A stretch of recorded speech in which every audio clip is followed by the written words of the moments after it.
우리 사랑하는 성도 여러분, 오늘은 우리 창세기 26장 우리 1절에서 11절 말씀을 좀 함께 살펴보도록 하겠습니다.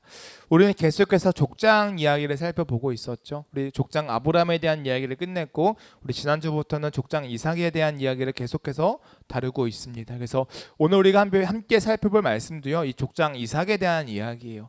근데 성경의 이 창세기의 이 분량을 좀 살펴보면요, 이 족장 이삭에 대한 이야기를 온전히 다루고 있는 장은요 26장이 전부입니다. 그러니까 창세기 26장 이후에는 이삭에 대한 이야기가 나오지 않아요. 그러니까 어떻게 보면 아브라함 이야기보다 되게 짧게 이야기를 다루는 게 이 이삭에 대한 이야기다라는 거죠. 그럼에도 불구하고 하나님께서 이 짧은 이야기 속에서 그 이삭을 족장이라고 말씀하시고, 또 그 족장 이삭에 대한 이야기 중에 오늘 특별히 이 말씀을 주시는 데에는 이유가 있다라고 생각을 합니다. 그래서 오늘 이 말씀이요, 또 여러분의 삶 가운데 힘이 되고 길이 되고 위로가 되는 말씀이 되길 간절히 소망하면서, 또 한 구절 한 구절 이 말씀이 우리에게 어떤 메시지가 될 수 있는지 한번 살펴보도록 하겠습니다. 오늘 1절 말씀인데요, 우리 1절 말씀 한번 같이 읽어볼까요? 읽겠습니다. 자, 시작. 아브라함 때에 첫 흉년이 들었더니 그 땅에 또 흉년이 들매 이삭이 그랄로 가서 블레셋 왕 아비멜렉에게 이르렀더니. 아멘.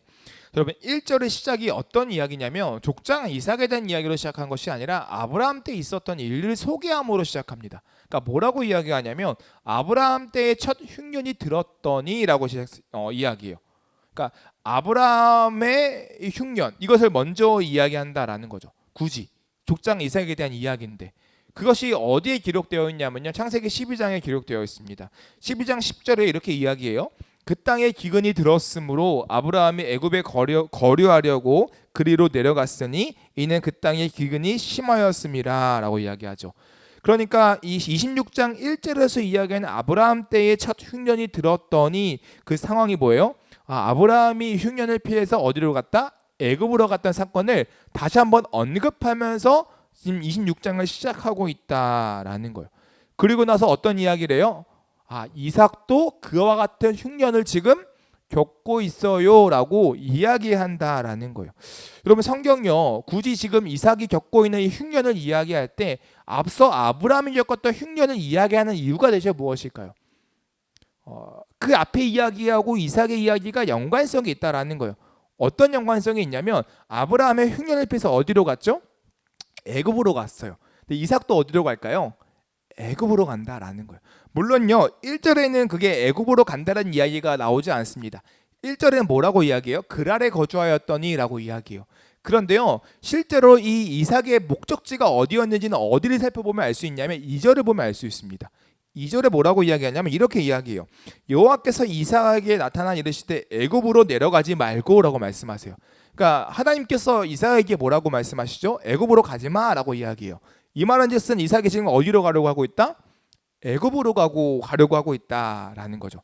그러니까 지금 이삭은요, 아버지가 흉년을 경험했을 때 애굽으로 도피했던 것처럼 지금 이삭도 자신이 거주하는 땅에 흉년을 경험하니까 어디로 가려고 하는 거예요?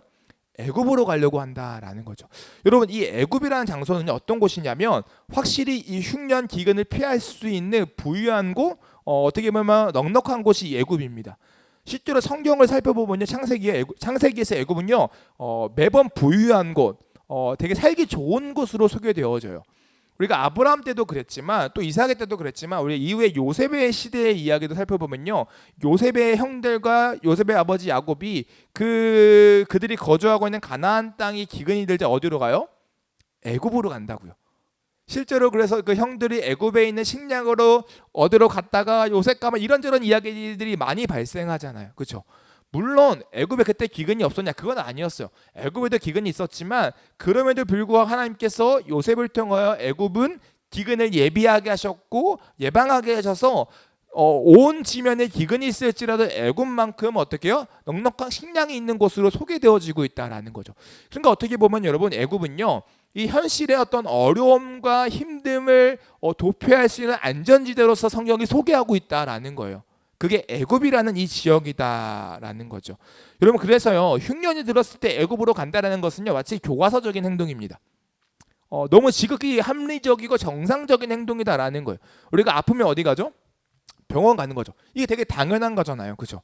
마치 그와 같이 기근이 들었네? 애굽 가자. 약간 이런 느낌이다라는 거예요. 그런데요. 그렇게 이삭과 그의 가족들은 흉년을 피해 교과서적으로 애굽으로 떠났습니다. 피신했어요. 근데 그 과정 중에 이제 어디를 거쳐가냐면 이제 그랄 땅이라는 그것을 이제 거쳐가는 거예요. 그런데 마침 그랄 땅에 딱 도착했는데 그곳에서 하나님의 음성이 들리는 거죠. 그게 2절 말씀이에요. 2절. 한번 같이 읽어보겠습니다. 2절이요. 자, 시작.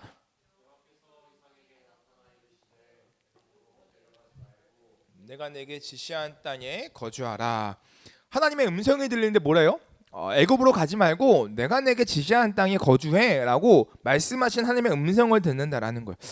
여러분 이 메시지가요. 우리가 이런 반응이 나와야 됩니다. 왜냐하면 어디서 많이 들었던 메시지하고 유사하기 때문이에요. 우리 창세기 12장 1절에서요. 하나님께서 아브라함을 부르실 때 하셨던 그 말씀을 기억하시나요? 그 말씀이 뭐냐면 이렇게 이야기해요. 여호와께서 아브라함에게 이르시되 너는 너의 고향과 친척과 아버지의 집을 떠나 내가 내게 보여줄 땅으로 가라 라고 말씀하신다라는 거죠. 그러니까 되게요. 이삭에게 지금 이전에 말씀하시는 그 메시지하고요. 이 창세기 12장 1절에서 아브라함에게 말씀하시는 메시지가 되게 유사해요. 비슷하다라는 거예요. 아브라함에게는 뭐예요? 너의 고향과 친척과 아버지의 집을 떠나라고 이야기하지만 이삭에게는 뭐라고 이야기하죠? 뭘 버리라고 해요? 애굽을 버리라고 이야기해요. 그러니까 아브라함에게는 내 고향과 친척과 아버지의 집을 버리라고 이야기하고 이삭에게는 뭘 버리라고? 애굽을 버리라고 하는 거죠. 물론 여러분 달라요. 아브라함이 거주했던 고향과 친척과 아버지 집과 이 애굽이라는 것은요 다릅니다. 그런데 이 두 가지 이 지명에 공통점이 있어요. 무엇이냐면 합리적이고 현실적인 대안이라는 거죠. 안전지대라는 거예요. 여러분 아브라함에게 있어서 이 하란이라는 땅은 어떤 곳이에요? 안전지대입니다. 살기 좋은 곳, 교과서적인 곳이에요. 근데 그것을 하나님께서 버리라고 이야기하죠. 또 반대로 흉년을 만났을 때 애굽으로 가는 거 안전지대예요. 근데 하나님께서 뭐라고 말씀하세요? 그것을 버리라고 이야기하는 거예요. 그것을 가지 말라고 말씀하신다라는 거죠. 여러분 그리고 나서 또 뭐라고 말씀하세요? 하나님은요. 그것은 가지 말고 너가 가야 할 곳은 이곳이야 라는 그 하나님의 지시하는 땅이 또 소개되어진다라는 거예요. 그게 아브라함에게는 뭐예요? 내가 내게 보여줄 땅으로 가라 이거였고, 그리고 이제 이삭은 뭐라고 해요? 내가 내게 지시하는 땅에 거주하라 라는 말씀이었다라는 거죠. 그러니까 이거에 대한 공통점이 분명히 있다라는 거예요. 공통점이. 그러니까 비슷하다라는 거죠. 그러니까 아브라함에게는 내가 내게 보여줄 땅으로, 이삭에게는 내가 내게 지시할 땅으로 되게 비슷한 부르심이다라는 거예요. 또 이것에도요 이 두 가지 부분도요 하나의 공통점이 있습니다. 이거는 무슨 말이냐면 주님의 뜻이 있는 곳에 너가 머물러라고 이야기하는 거예요. 그러니까 어떻게 보면 아브라함에게 하신 명령과 이삭에게 하신 명령이 되게 비슷한데 그 비슷한 명령에 공통점이 있다면 첫 번째 안전지대 버려. 너의 고향과 친척과 아버지 집 버리고 애굽 버려. 너가 머물러야 할 곳은 어디야? 내가 너에게 지시한다. 내 뜻이 있는 곳에 너가 머물러야 돼. 라고 지금 하나님은 말씀하고 계신다라는 거예요. 그러니까 주님의 뜻이 있다라는 건 뭐예요? 주님이 함께 있는 곳에 너가 있어야 돼. 주님과 동행하는 곳에 너가 있어야 돼. 라고 지금 말씀하신다라는 거죠. 여러분 뿐만 아니라요. 이 아브라함을 부르실 때 하신 말씀과 지금 오늘 말씀에서 이삭을 부르실 때 하는 말씀이 되게 유사한 지점이 되게 많습니다. 하나님은 아브라함을 부르실 때 어떻게 하시죠? 축복하세요. 복도 함께 말씀하세요. 그리고 이삭을 부르실 때도 동일하게 축복을 말씀하시죠. 실제로요 26장 3절과 4절에 이렇게 이야기해요. 이 땅에 거류하면 내가 너와 함께 있어 내게 복을 주고 내가 이 모든 땅을 너와 내 자손에게 주리라. 내가 내 아버지 아브라함에게 맹세한 것을 이루어 내 자손을 하늘의 별과 같이 번성하게 하며 이 모든 땅을 내 자손에게 주리니 내 자손으로 말미암아 천하 만민이 복을 받으리라 라고 이야기합니다. 그러니까 여기서 이 3절과 4절에서 이제 이삭에게 말씀하시는 복은 정리하면 네 가지로 정도 얘기할 수 있어요. 첫 번째, 하나님과 함께하는 그 복이 너에게 있을 거야. 그러면 어떤 복이 생겨? 땅에 대한 복이 얻을 거고 또 어떤 자손에 대한 복이 얻을 거야. 그리고 천하 만민이 너로 통해서 복을 얻을 거야 라는 이야기를 한다라는 거죠. 여러분들 이 이야기 어디서 많이 들었죠? 아브라함이 받았던 복이에요. 땅에 대한 약속, 자손에 대한 약속, 하나님과 동행에 대한 약속, 내가 너로 인하여 복을 이룰 것이다. 너는 복의 근원이 될지다 라고 말씀하셨던 복의 통로로 약속. 그러니까 아브라함에게 하셨던 약속을 동일하게 누구에게 지금? 이삭에게 지금 하고 계신다라는 거죠. 그리고 나서 여기서 특별히 한 가지가 더 붙여집니다. 이삭에게는요. 뭐냐면 그게 5절의 말씀이에요. 우리 5절 말씀 한번 읽어볼게요. 읽겠습니다. 자, 시작. 이는 아브라함이 내 말을 순종하고 내 명령과 내 계명과 내 율례와 내 법도를 지켰음이라 하시니라. 아멘. 뭐라고 이야기하냐면 여기서요, 순종했더니 이렇게 일어났어라는 어떤 순종과 그에 대한 결과를 이야기한다라는 거예요. 그러니까 아버지 아브라함이 하나님의 복을 누렸던 것처럼 이삭 너도 이런 것을 순종하면 너도 이런 것들 누릴 수 있어. 애굽으로 가지 말고 그랄 땅에 거주하면 이 복을 너가 누릴 거야. 내 말에 순종하면 내 뜻이 있는 곳에 너가 거하면 너 이것을 누릴 거야 라는 메시지, 그 부름을 이삭에게 이야기한다라는 거예요. 그러니까 여러분, 이게 어떤 말이에요? 고난의 순간에, 그 어려운 시점에 하나님께서 너에게도 약속이 있으니까 그거 봐봐 라고 말씀하시고 이삭에게 위로를 더하시는 사건이 지금 이 사건이다라는 거예요. 하나님의 엄청난 약속이 아브라함에게 머무는 것이 아니라 누구에게 흘러갔다? 이삭에게도 흘러갔다라는 것을 보여주고 있다라는 거죠. 자, 그렇다면 이제 여기서 이삭이 이 말씀에 순종할까요, 안 할까요? 순종합니다. 오늘 말씀은요 되게 간결하게 소개해요. 6절 말씀이에요. 6절 말씀 한번 읽어보겠습니다. 시작. 이삭이 그랄에 거주하였더니.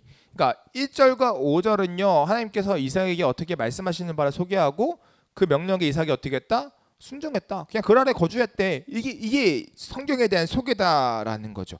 그러니까 그랄에 거주했다라는 것은 뭐예요? 애굽으로 가는 것을 포기했다라는 거예요. 하나님 말씀에 순종했다라는 거죠. 물론 성경은 이삭이 어떻게 이것을 순종했는지는 이야기하지 않습니다. 그러나 분명히 성경이 이야기한 것은 그랄에 거주했다. 그러니까 이삭이 지금 순종하고 있다라는 어떠한 큰 결심을 했다라는 것을 보여준다라는 거예요. 여러분 생각해 볼게요. 이 순종 쉬운 순종이 아닙니다. 안전지대를 버리고 어떻게 될지 모르는 곳에서 그 흉년을 버텨야 되는 순종이에요. 여러분 실제로 그랄 땅이라는 곳이 이 이삭이 거주했던 그곳과 그렇게 막 멀리 떨어져 있는 곳이 아닙니다. 그러니까 어떻게 보면 흉년의 안전지대는 아니라는 거죠. 그럼에도 불구하고 이삭은요 그곳에 거주했다라는 거예요. 그러니까 엄청난 순종을 선택했다라는 거죠. 안전을 포기하고 하나님의 말씀을 신뢰하고 그 말씀 가운데에 행동한 게 바로 이삭이다라는 거예요. 이게요 이 창세기 26장 1절부터 6절까지 이야기입니다. 그러니까 어떻게 보면 이삭을 향한 하나님의 부름과 그 부름 가운데 순종하는 엄청난 이삭의 모습을 그리는 게 이 창세기 26장 1절과 6절의 모습이다라는 거예요. 이 모습만 보면 여러분 이삭 어때 보이나요? 대단해 보이죠. 오 순종 잘하네. 역시 아브라함의 아들 이삭, 너 모리아 산에서 아버지한테 하는 행동 볼 때부터 내가 이 떡밥을 알아봤어. 뭐 이렇게 이야기할 수 있잖아요. 근데 성경은요 또 재밌는 게 뭐냐면 26장을 그리는데 이 6절까지 이야기를 딱 끝내면 얼마나 좋아요. 아 이삭이 이렇게 순종했다더라 하고 끝내면 얼마나 좋아요. 그런데 그런 순종했던 이삭이 이제 앞으로 어떤 일들을 벌이는 줄 알아? 라고 하면서 7절부터 새로운 사건을 소개하는 거예요. 이게 포인트입니다. 그러니까 1절부터 6절도 중요한데 7절부터 11절도 중요하다라는 거예요. 그러니까 두 개가 같이 가요. 순종했던 이삭, 근데 그 순종했던 이삭이 어떤 모습을 보이는지 알아? 엄청 추악하고 엄청 더러운 인간인지를 내가 이제 소개해줄게. 이게 7절 이후의 이야기거든요. 한번 봐보겠습니다. 여러분, 우리 7절 말씀인데요. 이 7절 말씀 한번 읽어보겠습니다. 읽을게요. 자, 시작. 그곳 사람들이 그의 아내에 대하여 물으매 그가 말하기를 그는 내 누이라였으니 리브가는 보기에 아리따움으로 그곳 백성이 리브가로 말미암아 자기를 죽일까 하여 그는 내 아내라 하기를 두려워함이었더라. 아멘. 자, 이제 이삭에게 펼쳐진 한 가지 사건을 소개하면서 어떤 사건이냐면 이제 리브가와 얽힌 사건을 소개합니다. 그랄 사람들이요 이제 이삭의 아내에 대해 물었다라고 이야기해요. 그러니까 얘 누구야? 이 여자 누구야? 이렇게 물었던 것 같아요. 이삭에게요. 그러니까 이삭이 뭐라고 대답했대요? 네 누이야라고 대답했다라고 이야기하죠. 여러분 이 이야기 어디서 많이 보지 않았나요? 창세기를 쭉 살펴보면서 아내를 누이라고 속이는 이야기. 창세기 26장 이전에 벌써 2번이나 나왔어요. 아브라함이 자신의 아내 사라를 누이라고 속이는 사건이 애굽에서 한 번, 똑같이 이 그랄 이 블레셋 지역에서 한 번, 이 2번 발생했다고요. 그런데 이 유사한 사건이 아버지가 아닌 그의 아들 이삭에게도 동일하게 지금 발생하고 있다라는 거예요. 여러분 그런데요, 이 앞선 이 두 가지 이야기하고요, 오늘 우리가 읽었던 이 본문의 이야기가요 비슷하지만 약간 다른 지점이 있습니다. 먼저는 뭐냐면요, 이삭이요 자신의 아내 리브가를 누이라고 속였을 때요 뭔가 이 치밀한 계획 속에서 행한 것처럼 보이지 않는다라는 거예요. 창세기 우리 앞서의 말씀을 보면요 되게 치밀한 것처럼 보입니다. 그러니까 기근을 피해서 애굽으로 갔을 때 창세기 12장에서 이제 들어가기 전에 이 아브라함이 먼저 사라에게 뭐라고 하냐면 이미 계획을 해요. 야, 혹시나 들어가가지고 너 누구냐고 물으면 나한테 누이라고 해. 나 죽을 수도 있으니까라고 치밀한 계획 속에서 애굽으로 들어갑니다. 이게 아브라함의 이야기예요. 그런데 오늘 말씀은 어때요? 이삭은 치밀하게 계획하지 않아요. 그냥 갔는데 그랄 갔는데 묻는 거죠. 이 여자 누구야? 그랬더니 이제 이삭이 뭐라고요? 누이야. 약간 이제 이런 느낌과 이런 뉘앙스다라는 거죠. 그래서 7절에 보면 이렇게 이야기해요. 그곳 사람들이 그의 아내에 대하여 물음에 그가 말하기를 그는 내 누이라 하였으니라고 이야기하죠. 여러분, 그러니까 어떻게 보면 이 상황이 갑작스러운 일이 아니라 예상치 못한 일 속에서 이 이삭은 갑작스러운 두려움을 느끼고 그에 대한 반응으로서 이 리브가를 누이라고 거짓말하는 이런 어떤 모습을 보이고 있다라는 거예요. 그럼 우리도 실제로 인생을 살아다 보면요, 이 급박한 상황 속에서 그리고 급박함 속에서 나도 모르는 두려움을 느낄 때 거짓말을 하는 경우가 있어요, 없어요? 있죠. 특히 아기 때요, 그랬을 때 깼어요. 쨍그랑 깼어요. 근데 엄마가 와요. 이거 누가 그랬어? 이러면 이제 어떻게 해요? 제가요. 이랬는데 너무 착한 아이인데 얘가요. 이러는 경우가 종종 있단 말이죠. 얘가요. 아니면 누가 그랬어? 뻔히 자기가 깼으면서 그러게요. 저도 화면가 깨져 있었어요. 막 이제 이런다고요. 그 자가 찾아오는 갑작스러운 그 두려움이 나도 모르는 어떤 거짓말을 행하게 만든다라는 거죠. 그리고 그거는 어떤 성향을 갖고 있냐면 자기 방어기제, 나를 보호하겠다라는 어떠한 그런 마음을 그와 같은 행동을 한다라는 거예요. 그러니까 여러분, 이런 급박한 상황 속에서 이런 거짓말을 했다라는 것은 한 가지 사실을 우리가 알려주는데 뭐냐면 이삭의 내면 속에 두려움을 느꼈다라는 거예요. 그러니까 이삭이 그곳에서 두려움을 가질 수밖에 없었다라는 거죠. 그리고 실제로 성경은 어떤 두려움이 있었냐면 죽음에 대한 두려움이 있었다라고 이야기합니다.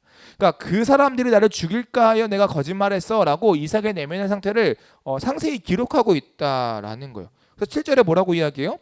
그곳 백성이 리브가로 말미암아 자기를 죽일까 하여라고 이야기합니다. 그러니까 아마 이삭은요, 이 그랄 사람들을 그럴 수 있는 존재로 여겼던 것 같아요. 저 사람들은 부도덕적이고 잔인하고 또 힘이 센 사람들이기 때문에 혹시나 리브가를 내가 아내라고 여기하면 나를 죽이고 아내를 빼앗을 수 있는 존재로 그들이 생각했던 것 같아요. 그리고 그 두려움에 휩싸이자마자 그는 어떻게 해요? 거짓말로 자신을 보호하기 위해서 아내를 누이라고 속였다라는 거죠. 그러니까 어떻게 보면 이 행동은요, 성도답지 못한 행동이다라는 거예요. 되게 치졸하고 되게 비열한 행동이다라는 거죠. 그리고 여러분 생각해 볼게요. 따지고 보면 두려울 만한 일도 아닙니다. 근데 이삭은 지레 겁먹고 그와 같은 두려움을 가지고 거짓말을 하고 있다라는 거예요. 그리고 그 거짓말을 한 상태에서 이제 성경은 계속해서 사건을 이야기하는데 그게 8절의 말씀입니다. 우리 8절 한번 같이 읽어보겠습니다. 읽겠습니다. 시작.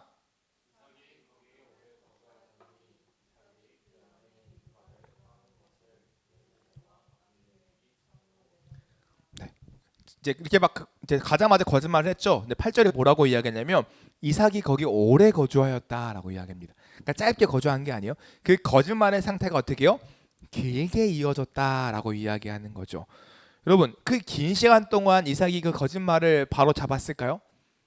성경은 바로 잡지 않았다라고 이야기해요. 그러니까 갑작스러운 두려움 속에서 거짓말을 할 수 있죠. 근데 그 거짓말을요 바로 잡지 않은 거예요. 오랫동안 리브가를 자신의 누이라고 속이면서 그 그랄 땅에 거주했다라는 거죠. 왜 그랬을까?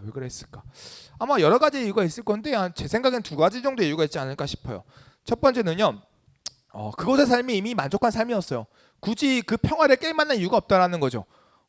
그 흉년을 피해서 기근을 피해서 그랄 땅에 갔고 처음에는 그 어려움이 있었고 두려움이 있었지만 지금은 어떤 어려움도 없이 잘 지내고 있다라는 거예요.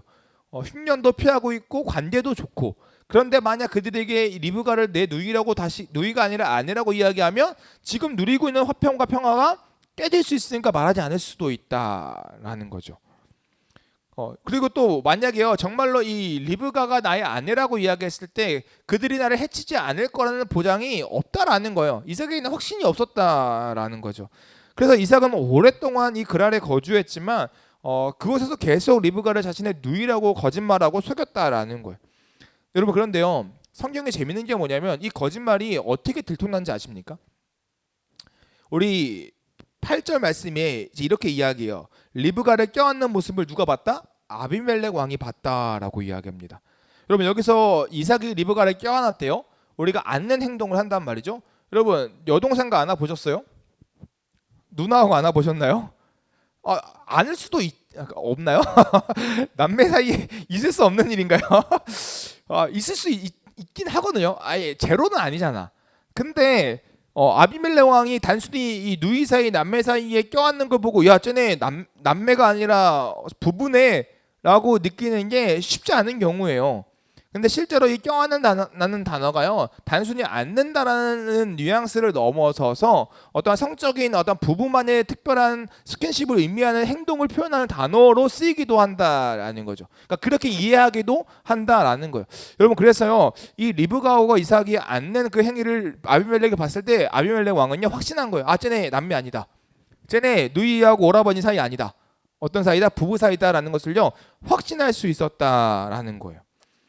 여러분 그런데요 이렇게 이삭의 거짓말이 들통나는 이 사건이요 매우 특이한 사건입니다.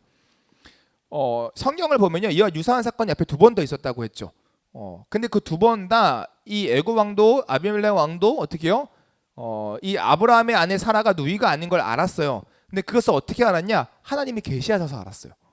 그러니까 그 사람들이 아브라함과 사라가 뭐 껴안는 걸 보고 눈치챈 게 아니라 하나님께서 직접 나타나셔서 야, 너 똑바로 안 해? 너 사라 누이 아니고 너 아내야 건들지 마? 이렇게 하셔가지고 그들이 알았다고요. 그런데 이상하게 오늘 말씀에서만큼은 그게 아니라 어떻게 해요? 아비멜렉 왕에게 딱 걸려가지고 들통나게 하신다라는 거예요. 그러니까 되게 유사한 사건 같지만 다른 사건으로 이것을 우리에게 보여주고 가리키고 있다라는 거죠. 또 뿐만 아니라요 앞선 2 사건은요 그래서 재앙이 임합니다. 재앙이 임해요. 그러니까 이 애굽 왕과 이 아비멜렉 왕에게 재앙이 임해서 그들의 가정에 태가 닫혀요. 그러니까 아이가 임신을 못하는 거죠. 그런데 오늘 본문에서는 어떻게 해요? 재앙이 없어요. 재앙이 없다고요. 그러니까 되게 유사한 것 같은데 다르다고요. 그러니까 여기서 던지는 메시지가 분명히 있다라는 거예요. 왜 그럴까요?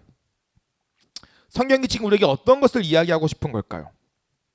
여러분 보세요. 분명 이 이삭은요 아버지 아브라함처럼 성도로 부름 받았죠. 그게 먼저 26장 1절부터 6절까지 소개되어져요. 그리고 그 부름 가운데에 실제로 이 이삭은요 믿음의 순종을 행합니다. 애굽이라는 안전지대를 포기하고 그랄 땅이라는 알 수 없는 그 미지의 땅에 멈춘다라는 거예요. 엄청난 순종의 인물로 소개되어지고 있다라는 거죠. 되게 멋있는 인물로 소개되어져요. 그런데 그 이삭은 이제 7절 이후부터 어떻게 해요? 그 이삭이 그랄 땅에서 갑작스러운 두려움을 느끼고 오히려 자신의 생명을 보존하기 위해서 자신의 아내를 누이로 속이면서 거짓말로 그 평안을 지키며 살아가다가 세상 사람들인 아비멜렉 왕에게 딱 걸려가지고 부끄러움을 당하는 그런 사건들을 소개하고 있다라는 거예요. 뭘 이야기하고 싶은 걸까요?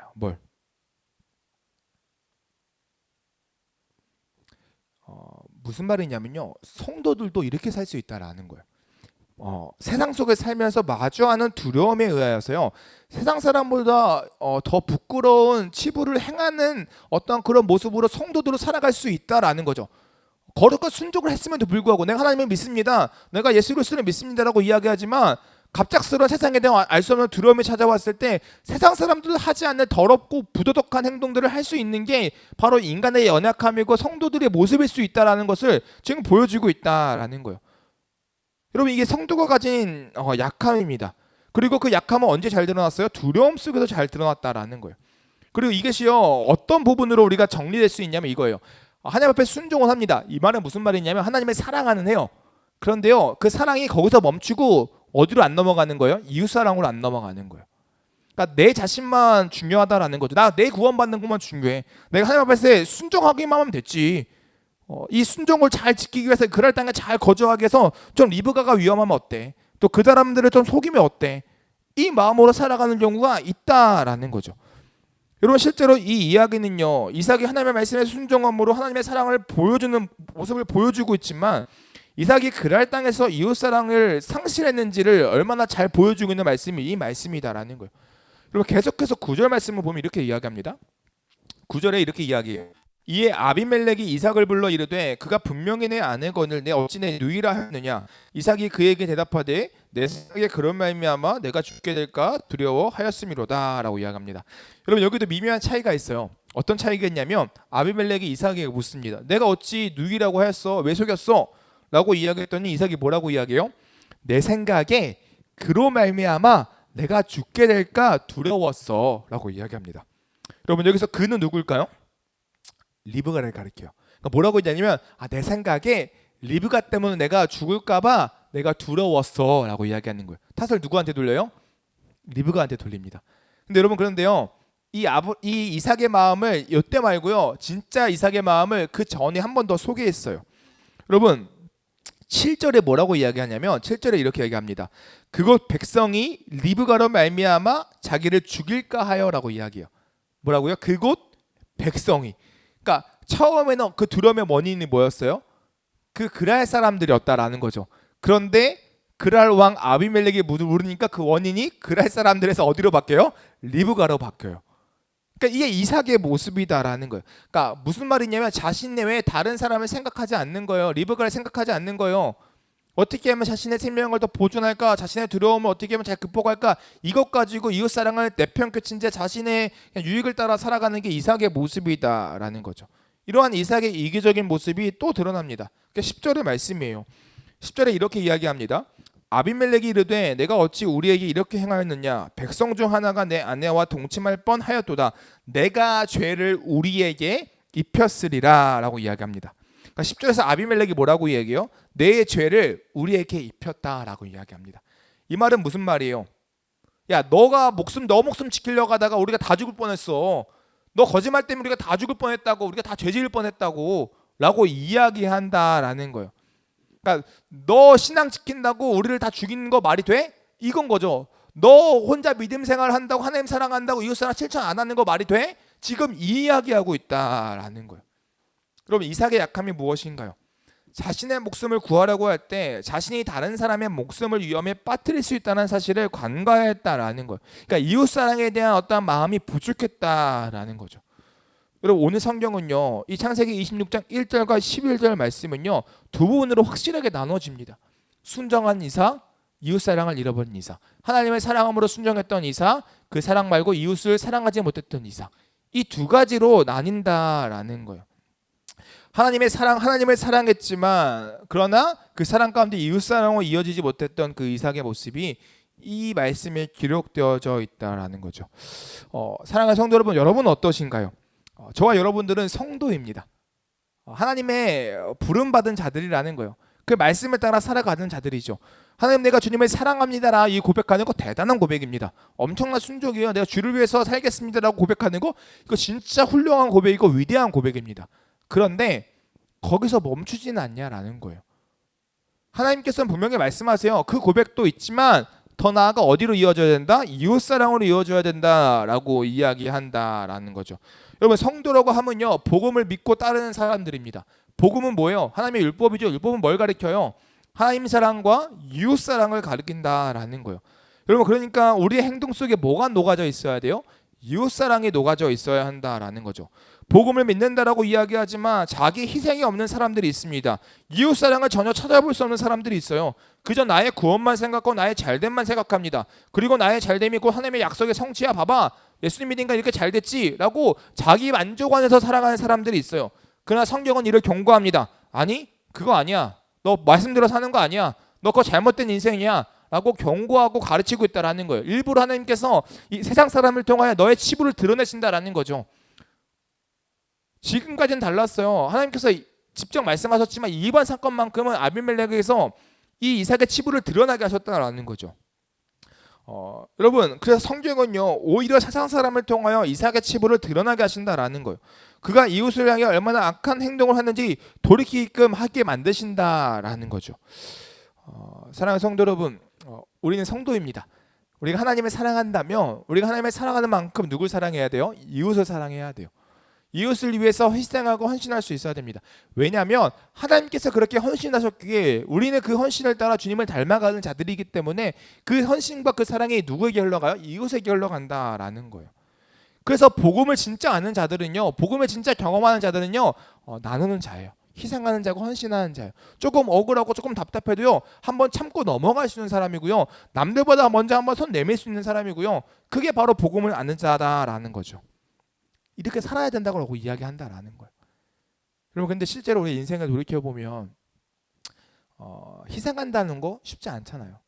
그 말씀대로 살아간다는 거 진짜 어렵잖아요. 이 복음의 메시지가 이거 그대로 끝나면 우리가 되게 부담스럽습니다. 그런데 성경은 뭘 이야기하냐면 구약으로 말씀이 끝나지 않아요.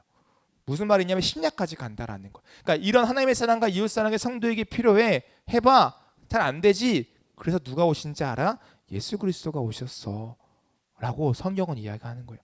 너 율법을 그래서 지켜야 돼. 잘 안 되지. 그걸 왜 누가 오신지 알아? 예수님이 오셨어. 예수님이 오셔서 너가 이루지 못한 율법 다 지키시고 너가 치러야 할 그 형벌 다 대신 치르셨어. 이제 그래서 그 예수 그리스도를 믿으면 그리스도 안에서 하나 되어서 성령님의 일하심을 말미암아 너가 못했던 하나님 사랑한 이웃 사랑 더 할 수 있을 거야. 더 주님을 닮아갈 거야. 라고 성경이 이야기한다라는 거예요. 여러분, 그래서 우리가 이 율법의 이야기, 하나님의 말씀의 이야기를 듣고 우리가 실망할 필요가 전혀 없습니다. 두려워할 필요가 없다라는 거예요. 아, 그렇구나. 하나님을 사랑하는 만큼 내가 이웃을 사랑해야구나 생각하면서 뭘 생각해야 돼요? 예수님 때문에 내가 이거 살 수 있지. 맞아. 예수님이 다 이루셨고 내가 그 예수님을 통하여 그 의가 나의 것이 되었기 때문에 나도 이제 하나씩 닮아갈 수 있어. 맞아. 하나님이 그렇게 말씀하셨고 성령님이 그렇게 일하신다고. 맞아. 이제 그 믿음 가지고 우리는 살아가면 된다라는 거예요. 그게 성경의 이야기는 복된 메시지다라는 거죠. 정답을 안 주면 복된 메시지가 아니에요. 숙제예요. 과제예요. 근데 이건 숙제도 아니고 과제도 아니라는 거죠. 하나님이 다 이루셨고 그 주를 믿는 자들 가운데 이미 다 이루시게 하셨다, 승리하셨다라고 이야기하기 때문에 행복의 복된 복음 메시지다, 복음이다라는 거죠. 사랑하는 성도 여러분, 저는 간절히 소망합니다. 우리가 성도답게 살아가길 소망합니다. 하나님을 정말 사랑하면 이웃을 그만큼 사랑하는 자들이 되길 소망해요. 우리는 구원받은 자들입니다. 나만 생각하지 말고요, 내 이웃을 잘 돌보는 우리가 되었으면 좋겠습니다. 여러분, 그래서 우리는요, 공공의 문제에도 관심을 많이 가져야 돼요. 공공선에 대한 문제도 많이 관심 가져야 됩니다. 정치에 대한 문제 관심 가져야 돼요. 어느 특정 이런 정당을 지지하는 이야기가 아닙니다. 하나님이 말씀하신 그 성경의 원리대로 이웃을 돌볼 수 있는 정치들과 어떤 정책들이 생길 수 있도록 관심을 가져야 한다라는 거예요. 그래서 그 정책에 맞게끔 한 정당을 지지할 필요가 없어. 여기도 지지하고 저기도 지지해야 되는 거 아닙니까? 우리가 무작정 어느 정당만 지지한다고 좋은 게 아니라는 거죠. 그러니까 주님이 말씀하셨던 그 공공선을 따라서 기도하면서 그 정책이 무엇인지를 자꾸 살펴보면서 우리가 기도로 응원하고 지지하고 격려하고 또 목소리를 낼 수 있어야 한다라는 거예요. 그리고 내 주변에 있는 아픈 자들이 있다면 손을 내밀 수 있어야 된다는 거죠. 여러분, 이게 주님이 말씀하셨던 세상의 소금이요 빛이 된 삶의 모습이다라는 거예요. 여러분, 저는 여러분이 그런 자들이 되었으면 좋겠습니다. 직장 안에서, 가정 안에서, 다양한 환경 속에서 그렇게 하나님을 사랑하고 이웃을 사랑할 수 있는 그런 여러분들이 되었으면 좋겠습니다.